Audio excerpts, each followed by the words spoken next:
मेरी जिंदगी गुमराह नहीं हुई, उसे एक सही राह मिल गई है। वो मुझे क्या देंगे ये आकांक्षा मुझे नहीं है।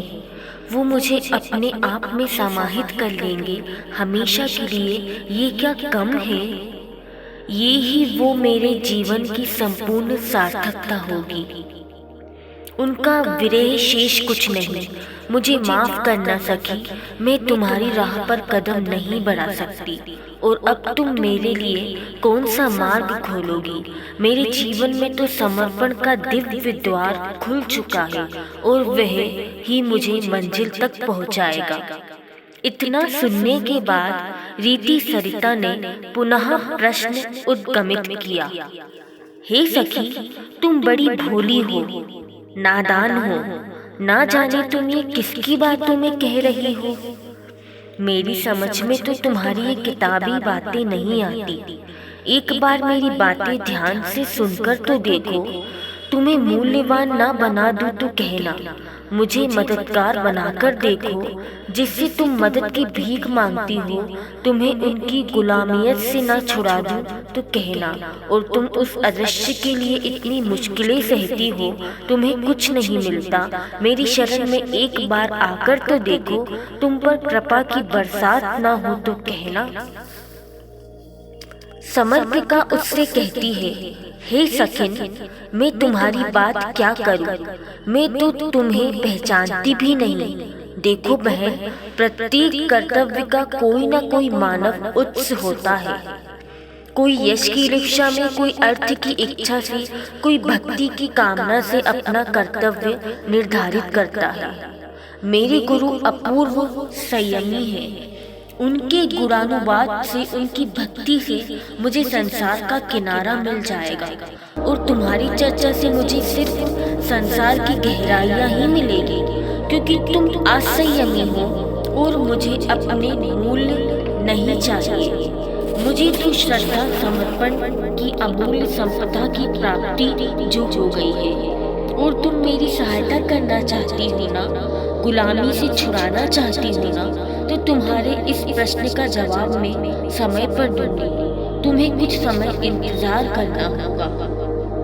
इतना कहकर भक्ति से परिपूरित नदी मौन हो जाती है। अहंकारी सरिता के प्रश्नों की छड़ी जारी रहती है। वह कहती, समय आने पर तुम क्या जवाब दोगी। वर्तमान में तो मेरे पास आ जाओ, भविष्य की आशा में अपने जीवन को यूं न बिगाड़ो। तुम किस व्यक्तित्व का गुणगान करती हो, उसे छोड़कर मेरे चरित्र का मनन करके देखो। ज्ञान के मोती तुझ में ना भर दूं तो कहना। और किसके विरह में तुम आंसुओं की अनमोल संपदा को बहाती हो, मेरे लिए आंसू बहाकर देखो। तुम्हारे जीवन में आनंद का सागर ना भर दूं तो कहना। तुम्हें तुम्हारा वो महासागर याद भी ना आएगा। तुम ना जाने किस अंधे मार्ग पर चली जा रही हो, जहाँ सिर्फ भटकन ही भटकन है। मैं जिस मार्ग पर हूँ उस पर निकलकर देखो। तुम्हें क्रांति दूत न बना दूं तो कहना। और ऐसे गुमनाम व्यक्तित्व का अर्चन पूजन करने से क्या लाभ। मेरा कीर्तन करके देखो, सारे दुखों का विस्मरण न करा दूं तो कहना। नदी अपना मुंह खोल लेती है। हे सरिते, तुम्हारा चारित्र क्या है, पहले ये तो बताओ। कौन सा व्रत नियम संयम तुमने अपने जीवन में अंगीकार किया है, जब तुम्हें स्वयं ही नहीं पता कि तुम्हारा चरित्र क्या है। तो भला मैं किसका मनन करूंगी। मनन तो मैं उनका करती हूँ जो तप, त्याग और तपस्या के बल पर अद्भुत रहस्यों को उद्घाटित करने वाले हैं। मौन साधना में अनंत अनुभवों का प्रसारण करने वाले महान तपोनिधि है। अहिंसा, क्षमा, परिग्रह, तपस्या, सत्य एवं शुद्धता के दार्शनिक साधना के जीवंत प्रतिरूप ज्ञान के अनंत महासागर है। और ऐसे चारित्र सिंधु का मनन करने से अध्यात्म का दिव्य अवतरण प्राप्त होता है। तुम मेरी बात भली भांति समझ रही हो ना। तुम ज्ञान के मोती मुझ में भरना चाहती हो, लेकिन बहन ऐसा नहीं होता। शायद तुम्हें ज्ञात नहीं कि ज्ञान चाहे जितना भी हो जाए, वस्तुतः वे ज्ञान समीचीन दृष्टि में न झलके तो उसका कोई औचित्य नहीं माना जाता है। वह ज्ञान सम्यक नहीं होता वरन मिथ्या ही माना जाता है। इसीलिए तुम्हारे ज्ञान की मुझे कोई आवश्यकता नहीं है और तुम मेरे इन आंसुओं को व्यर्थ न समझो। ये आंसू संक्लेश रूप नहीं वरन गुरु स्मृति में विशुद्ध रूप में बहकर क्लेश को मिटा रहे हैं। और तुम मुझे आनंद का संसार देने की बात कह रही हो ना, तो मुझे पहुंचा दो मेरे परमात्मन के पास। मौन क्यों हो गई हो, बोलो ना। नहीं नहीं, तुम मुझे क्या आनंद के सागर दे सकोगी, और मुझे उसकी आवश्यकता भी नहीं। मुझे तो अध्यात्म के उस अद्भुत विराट विद्या सागर की, जिसमें सारी पूर्णता है, शीघ्र ही प्राप्ति होने वाली है। अब तो मुझे सिर्फ उस महासागर की सदा शरण में रहना है, उसकी आस्था से ये रास्ता पार करना है। हे प्रभु, डिग न सके कठिनाइयों में भी मन मेरा, शीश पर मेरे सदा आशीष रहे तेरा। सामने सिर्फ तुम ही हो मेरे, मुझे विगलित करना है ये संसार। आस्था से रास्ता करना है पार। अतीत तुम मेरा ख्याल छोड़ दो, मेरे लिए तुम्हारे मार्ग के अनुसरण का विचार भी पाप है।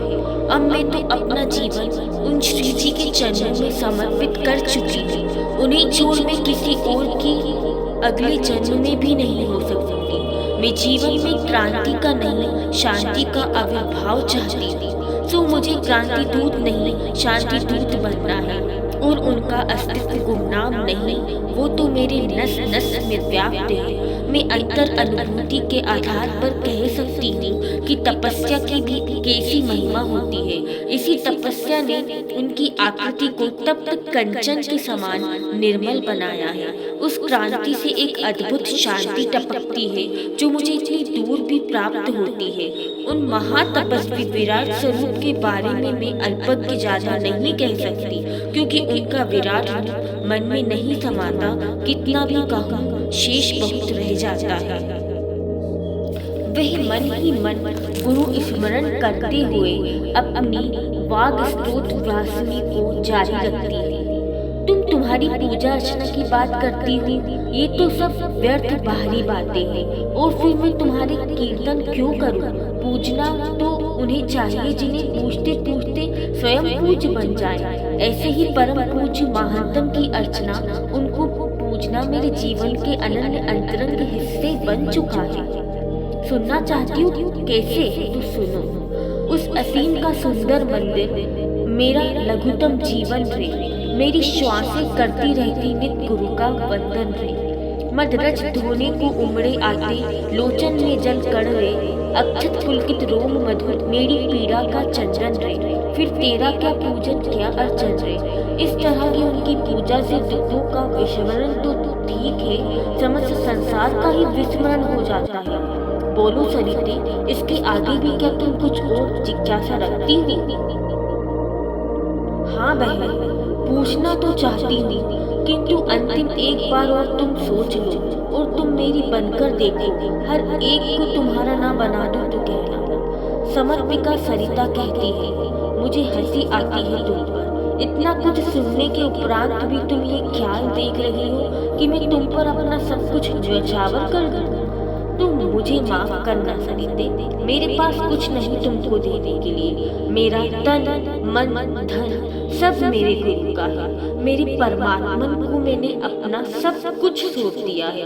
और ये तुमने क्या कहा, दुनिया के प्राणी मात्र को मेरा बनाने के विषय में कुछ समझी नहीं बहन। सरिता कह उठी, सुनदी, मेरा आशय ये है कि क्या तुम अपना ये पूरा का पूरा जीवन यूं ही गुरु चरणों में लगा दोगी, तो फिर उनका या क्या होगा जो तुमसे प्रभावित है, तुम्हारे पवित्र तटों पर शांति पा रहे हैं, तुम्हें चाहते हैं, तुम्हें अपना सर्वस्व मानते हैं। तब तुम्हारे सागर में मिलने से इनका क्या होगा? ऐसी स्थिति में तो तुम कुछ नहीं कर पाओगी। इसलिए तो कहती हूँ, आओ मुझ में मिलो, मैं सारे जहां को तुम्हारे चरणों में रख दूंगी।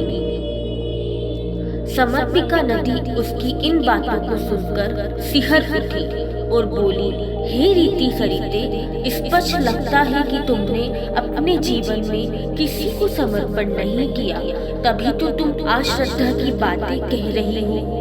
क्या तुम नहीं जानती कि एक शिष्य जब अपने गुरु के मुक्तिगामी श्री चरणों में सर्वस्व समर्पण करता है और गुरु भी उसके समर्पण पर स्वीकृति की मोहर लगा देते हैं, तभी वे सच्चा शिष्य माना जाता है और अपनी सारी इच्छाओं का, महत्वाकांक्षाओं का विसर्जन गुरु की इच्छा पर, उनकी आज्ञा पर स्वतः ही कर देता है। उसके बाद गुरु ने जैसा कहा, जैसा करवाया, वैसा किया। इस प्रकार गुरु के मौन अनुशासन को अंगीकार करने के बाद उसे भला कहाँ अधिकार रहा कि वे किसी अन्य को अपनाने की अनधिकार चेष्टा करे। ये बात सूर्य के प्रकाश की तरह सत्य है कि यदि हमारा समर्पण सच्चा है तो अन्य कोई हमें प्रभावित कर ही नहीं सकता। सरिते, एक बात और ध्यान से सुन लेना, एक सच शिष्य को अधिकार होता है अपने गुरु के चरणों में स्वयं को समर्पण करने का, ना कि स्वयं पर समर्पण करवाने का और अपनी ओर आकृष्ट करवाने का, और ना ही स्वयं को गुरु पद पर प्रतिष्ठित करने का। यदि कोई शिष्य अपने गुरु के रहते ये भाव भी लाता है कि प्रत्येक आया हुआ प्राणी मेरा बन जाए, मुझ पर समर्पित हो जाए, तो ये गुरु के प्रति स्पष्ट द्रोह हो जाएगा। संभव है उसके तट पर कोई साधक आ जाए, पर उस समर्पित शिष्य की अंतिम श्वास यही भावना रहेगी, यही प्यास होना चाहिए कि ये सब सारा जहां अपने गुरु के चरणों में समर्पित हो। अगर भूल कर भी वह अपना बनाने का भाव लाता है तो उसके पास समर्पण की मंजिल ही नहीं, बल्कि समर्पण की नींव की भी शुरुआत नहीं है। साथ ही ऐसा करके वे शिष्यत्व के अधिकार को भी खो देता है और गुरु समर्पण की अवहेलना ही कर देता है। अतः हे सरिते, जिंदगी में मेरा किसी को बनाने का ख्वाब छोड़ दो और तुम उन्हें अपने में मिलाना जो बाहर में भटके हुए हैं, गुरु समर्पण का महज ढोंग ही करते फिरते हैं और जिन्हें अपना संसार बनाने की हार्दिक इच्छा है। हाँ, अपने दोनों कर्ण पटलों को खोलकर ध्यान से सुन लेना। कई शिष्य ऐसे भी होते हैं जो गुरु के साथ समर्पण भावों के साथ धोखा कर देते हैं। इससे शिष्यत्व की आत्मा को विद्वीन कर क्रूर बना लेते हैं। लेकिन कुछ शिष्य गुरु से दूर रहकर भी सिर्फ गुरु को अपना मानते हैं, किसी अन्य को अपना बनाने का भाव भी नहीं लाते हैं। सही मायने में ऐसे शिष्य का शिष्यत्व सर्वांग सुंदर होता है।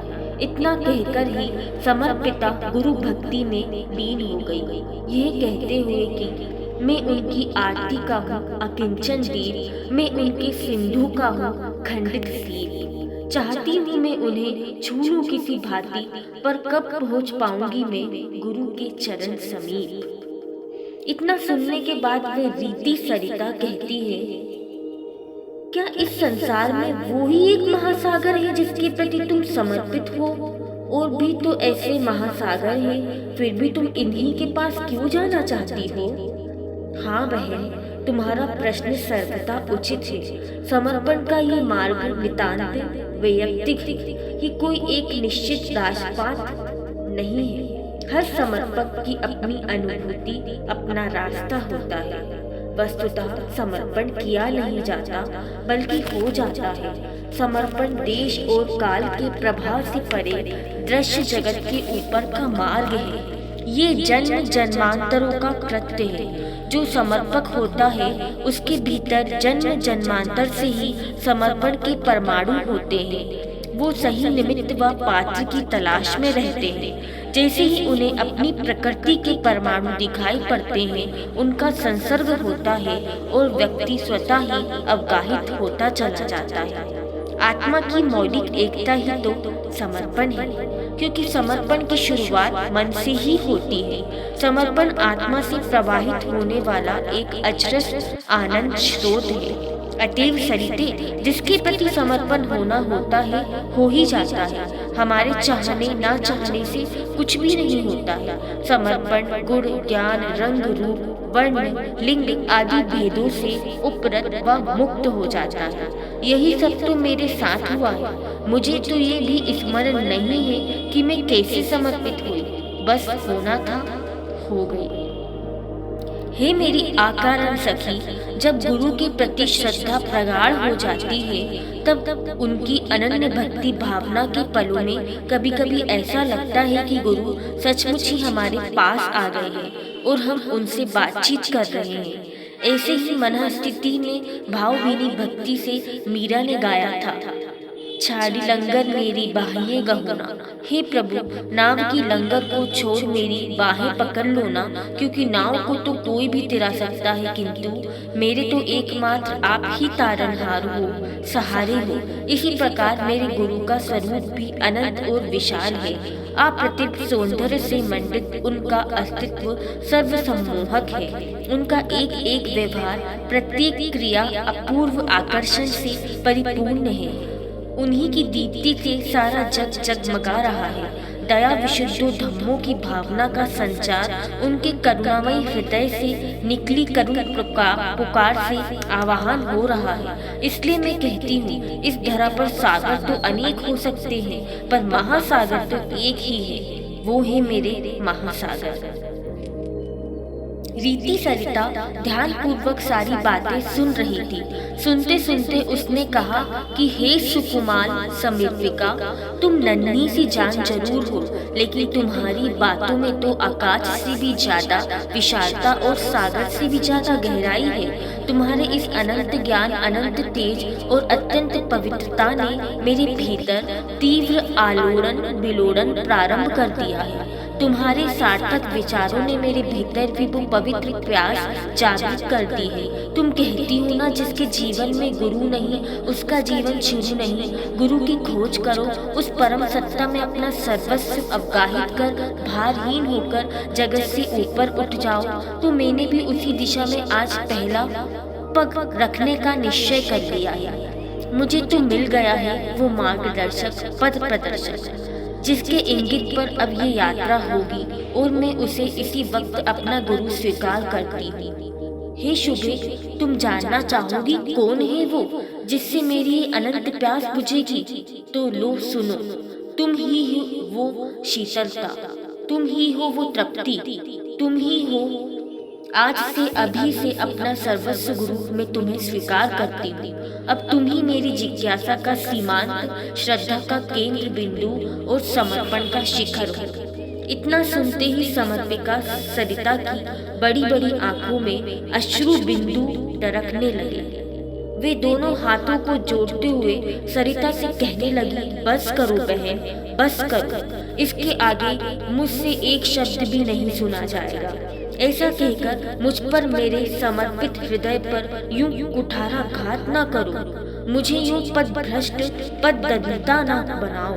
अभी अभी इस विषय पर इतनी चर्चा के बाद भी तुम मुझसे ये असंगत बात कह रही हो।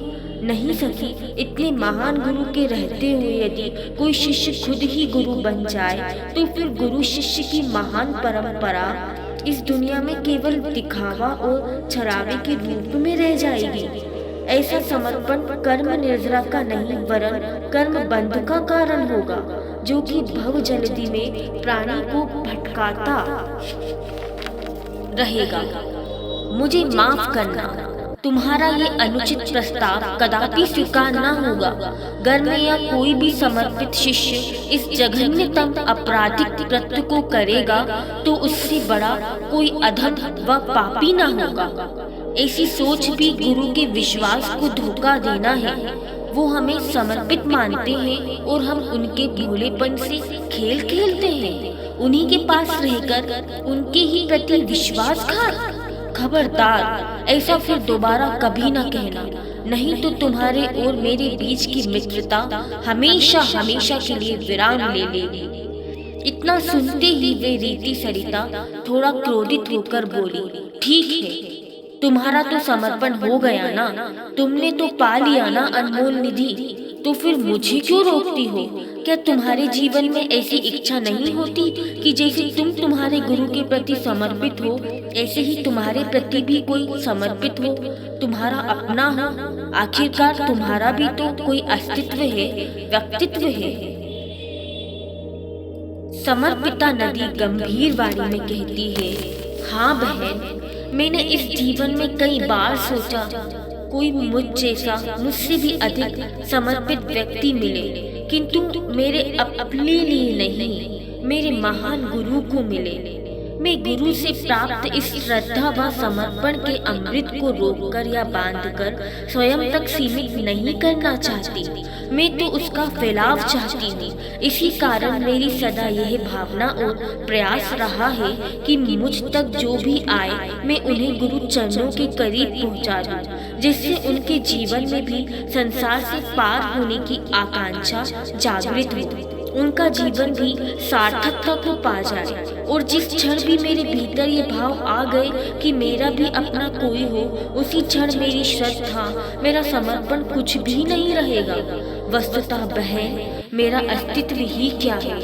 बूंद बूंद रहकर ये नहीं जान सकती कि सागर क्या है। सागर का परिचय पाना है तो बूंद को अपना अस्तित्व मिटाना ही पड़ेगा, और अपने अस्तित्व को कभी का गुरु के श्री चरणों में समर्पित कर मिटा चुकी हूँ। और जिसका वजूद ही मिट चुका हो, उससे भला तुम क्या पा सकोगी? प्रिय सरिता, क्या तुम हमारी जैसी सभी नदियों के जीवन के अंतिम सत्य को भी भूल बैठी हो? हर नदी की नियति होती है सागर से मिलना। एक नदी कभी भी बिना समर्पण के सागर का रूप धारण नहीं कर सकती है।